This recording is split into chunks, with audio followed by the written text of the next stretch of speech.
नमस्कार दोस्तों, ocean network में आपका स्वागत है। राहुल गांधी तो महाराष्ट्र से निकल आए। आजकल मध्य प्रदेश में भारत जोड़ो के लिए निकले हुए हैं। इसके बाद राजस्थान जाएंगे, फिर दूसरे प्रदेशों में जाएंगे। लेकिन महाराष्ट्र में एक ऐसा बवाल छोड़ आए कि उनकी अपनी पार्टी को तो अब लेने के देने पड़ेंगे ही।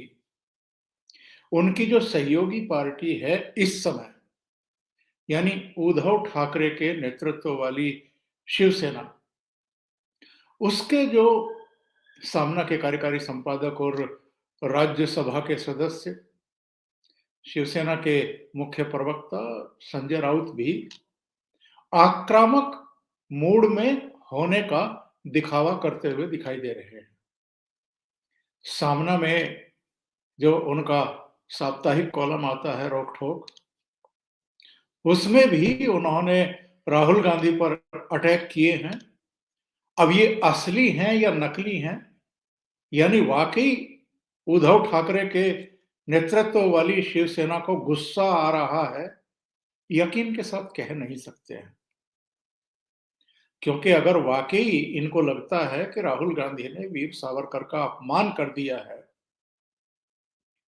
तो फिर ये जो एमवीए है, जिसके बारे में अभी भी लोगों को ये भ्रम में रखे हुए हैं कि महाविकास आघाड़ी जिंदा है गठबंधन, तो उससे अलग होने का ऐलान क्यों नहीं कर रहे हैं? अगर वाकई इनको लगता है कि वीर सावरकर का राहुल गांधी ने अपमान किया है, जो कि वाकई किया है, तो ये अलग क्यों नहीं हो रहे हैं? अलग होने का ऐलान क्यों नहीं कर रहे हैं?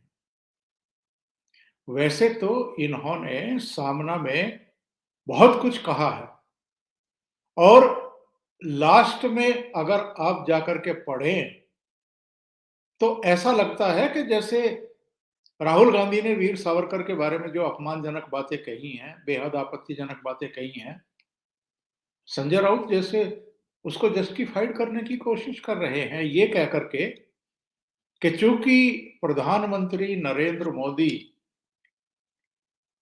नेहरू को, जवाहरलाल नेहरू को नीचा दिखा रहे हैं, उनकी छवि धूमिल कर रहे हैं, बंद नहीं कर रहे हैं उनकी छवि धूमिल करना, इसलिए राहुल गांधी वीर सावरकर के साथ यही सब कर रहे हैं, यानी जस्टिफाइड करने की कोशिश कर रहे हैं आपके संजय राउत। वीर सावरकर के पोते रंजीत सावरकर ने मुंबई के एक पुलिस स्टेशन में राहुल गांधी और जो इनके प्रदेश अध्यक्ष हैं नाना पटोले, दोनों के खिलाफ एफआईआर दर्ज कराई थी, ये तो आप जानते ही हैं। और वो इतने नाराज हैं कि अब राहुल गांधी पर अटैक करने के लिए उन्होंने जवाहरलाल नेहरू को ही माध्यम बना लिया है। उन्हीं के जरिए अब राहुल गांधी को वो जवाब दे रहे हैं।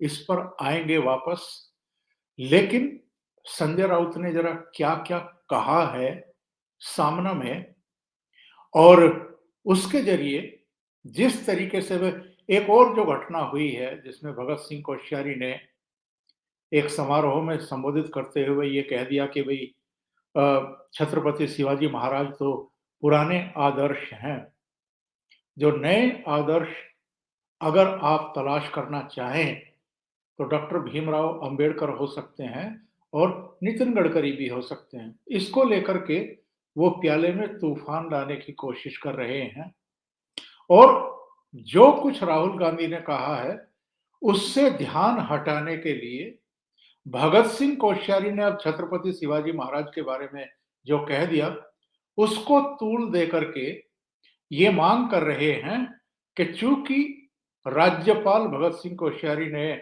छत्रपति शिवाजी महाराज का अपमान कर दिया है, इसलिए उनको पद से बर्खास्त किया जाए। अगर नहीं करेंगे तो पूरे राज्य में उनके खिलाफ प्रदर्शन किए जाएंगे। लेकिन सामने में क्या लिखा है इन्होंने? ये लिखते हैं कि सावरकर की आलोचना भारत जोड़ो यात्रा का एजेंडा नहीं था और वीर सावरकर के खिलाफ बोलकर के राहुल गांधी ने जो भारत जोड़ो यात्रा से सकारात्मक ऊर्जा पैदा हुई थी और जो भरोसा उनमें और कांग्रेस में लोगों का पैदा हुआ था, उस पर पानी फेर दिया है। और राहुल गांधी ने क्या कहा था? उन्होंने कहा था कि साहब, वीर सावरकर ने अंग्रेजों की मदद की थी, भय के चलते माफीनामा लिखा था और वीर सावरकर को महाराष्ट्र की भूमि पर ही उन्होंने गद्दार करार दे दिया था देश का। तो राउत ये लिखते हैं सामना में कि मैं 3 महीने आर्थर रोड जेल में रहा हूं और कई स्वतंत्रता सेनानी आर्थर रोड जेल में बंद रखे गए थे। वहां एक स्मारक है। एक आम कैदी के रूप में जेल में एक दिन बिताना भी मुश्किल है। सावरकर ने तो सेलुलर जेल में अंडमान में 10 साल से अधिक का समय व्यतीत किया था और कई मुश्किलों का सामना किया था। इन्होंने ये भी तंज कसा कि ब्रिटिश शासन ने उन्हें मनी लॉन्ड्रिंग के झूठे केस में नहीं पकड़ा था, बल्कि सशस्त्र क्रांति की जो मशाल उन्होंने जलाई थी, उसके चलते अंग्रेज शासन ने उनको 2 उम्र कैद की सजा सुनाई थी। 2 उम्र कैद की सजा का मतलब है जेल में 50 साल काटना। अंग्रेजों ने उनके भाई नारायण को तो बिना शर्त रिहा कर दिया, पर वीर सावरकर को कुछ शर्तों के साथ जेल से रिहा किया गया। उन्होंने कहा कि अगर आप 26 मई 1920 का यंग इंडिया अखबार देखें, तो उसमें महात्मा गांधी ने भी उनकी रिहाई की मांग अंग्रेजों से की थी। तो संजय राउत लिखते हैं कि जेल से बाहर आने के लिए जो भी लिख करके दिया गया, वो एक रणनीति का हिस्सा था। उसे आप माफी कह करके वीर सावरकर और जो उनके अनुयायी हैं, समर्थक हैं, उनका अपमान कर रहे हैं। और यहां वो ये कहते हैं कि चूंकि पीएम मोदी ने नेहरू की छवि धूमिल करना बंद नहीं किया है, इसलिए राहुल गांधी भी वीर सावरकर के साथ यही कर रहे हैं। ऐसे में देश एकजुट कैसे रह सकता है? यानी राहुल गांधी जो कुछ कह रहे हैं, उस पर नाराजगी भी जाहिर कर रहे हैं सामना के जरिए, और जो वो कह रहे हैं उसको जस्टिफाइड करने की कोशिश भी कर रहे हैं।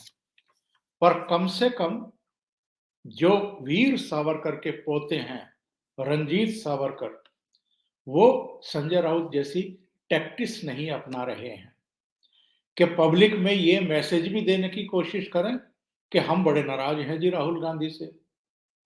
लेकिन एक्चुअल में जो राहुल गांधी ने कहा, उसके लिए प्रधानमंत्री नरेंद्र मोदी के सिर पर ठीकरा फोड़ने की कोशिश भी करें।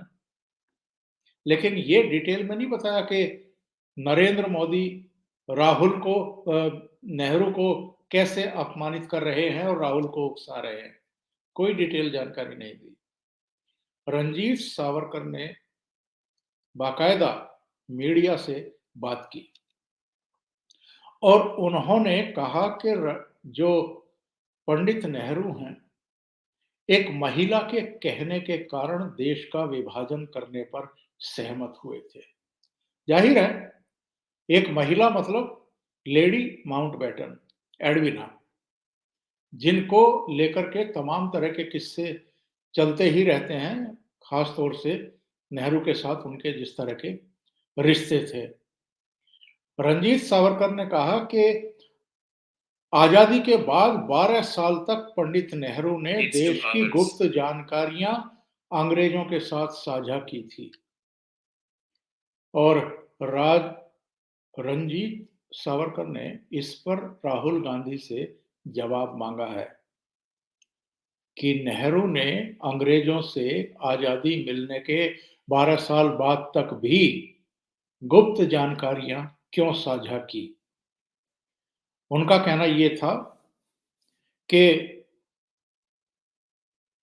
18 नवंबर 2022 यानी अब से 3 दिन पहले पत्रकारों से उनका यह कहना था कि तत्कालीन जो वायसराय थे लॉर्ड माउंटबेटन की पत्नी एडविना और पंडित नेहरू के बीच जो पत्राचार हुए थे उनको अंग्रेजों से वापस मंगाया जाए और सार्वजनिक किया जाए। इससे पता चलेगा कि जिसे देश चाचा नेहरू कहता है उसने देश के साथ कैसा धोखा किया हुआ है। और उन्होंने नेहरू पर आरोपों की झड़ी लगाते हुए ये कहा कि पंडित नेहरू 9 मई से 12 मई 1947 के बीच अकेले हिमाचल प्रदेश की राजधानी शिमला गए थे।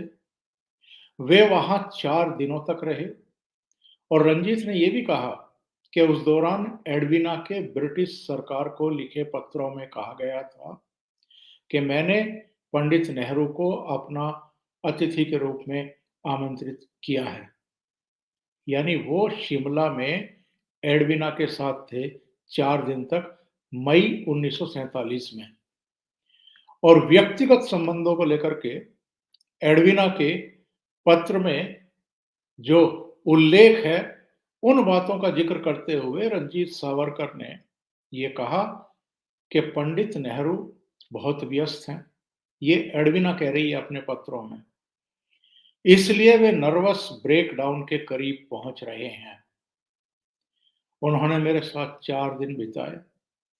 हम दोनों बहुत अच्छे दोस्त बन गए हैं और यह दोस्ती लंबे समय तक चलेगी। रंजीत सावरकर ने कहा कि एडविना ने अपने पत्र में लिखा था, पंडित नेहरू मेरे काबू में आ गए हैं।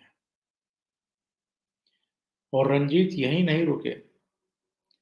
उन्होंने कहा कि पंडित नेहरू ने देश की सुरक्षा को दरकिनार करके लॉर्ड माउंटबेटन को वायसराय नियुक्त किया था।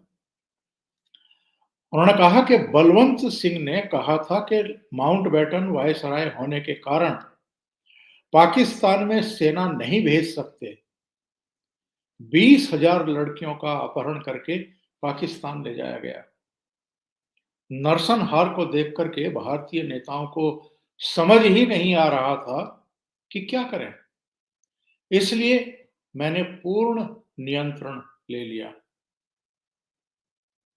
और माउंटबेटन का हवाला देते हुए वीर सावरकर के पौत्र रणजीत सावरकर ने यह कहा कि वायसराय ने यह लिखा था कि उनके भारत छोड़ने के बाद नेहरू ने उन्हें 12 वर्षों तक हर दिन अपनी रिपोर्ट भेजी थी। रणजीत सावरकर ने कहा कि ये खुफिया एजेंसियों की बड़ी नाकामी है। उन्होंने कहा कि नेहरू को हनी ट्रैप में फंसाया गया था और वो फंस गए थे। प्रधानमंत्री नरेंद्र मोदी से इस पूरे प्रकरण की जांच की मांग करते हुए रंजीत ने यह भी कहा कि प्रधानमंत्री को इस पूरे मामले की जांच करानी चाहिए और इसके पहले भी कई लोग हनी ट्रैप में पकड़े जा चुके हैं और उन्हें सजा दी जा चुकी है, लेकिन नेहरू की बात कौन करे। उन्होंने कहा कि इस हनी ट्रैप पर राहुल गांधी जवाब दें। तो राहुल गांधी ने वीर सावरकर का जो अपमान किया था महाराष्ट्र के अपने अभी भारत जोड़ो यात्रा के दौरान, उसका अब वीर सावरकर के पौत्र रणजीत सावरकर ने मुंह तोड़ जवाब दिया है। और नेहरू के कच्चे चिट्ठे खोलते हुए जैसे कांग्रेस और राहुल गांधी की दुखती रग पर हाथ रख दिया है। अब देखते हैं राहुल गांधी इसका जवाब देते हैं या कांग्रेस के कोई प्रवक्ता जवाब देते हैं या चुप्पी साध जाते हैं। अभी के लिए इतना ही। बहुत-बहुत धन्यवाद। अगर आपको ये चैनल और इसके कंटेंट पसंद आ रहे हैं, तो लाइक करें, कमेंट करें, वीडियो को शेयर भी करें। अभी तक अगर आपने ये चैनल सब्सक्राइब नहीं किया है, तो सब्सक्राइब कर लें और साथ में लगे बेल आइकॉन को दबा दें, ताकि आगे आने वाले वीडियो और उनके नोटिफिकेशन आप तक पहुंचते रहें। बहुत-बहुत धन्यवाद। नमस्कार।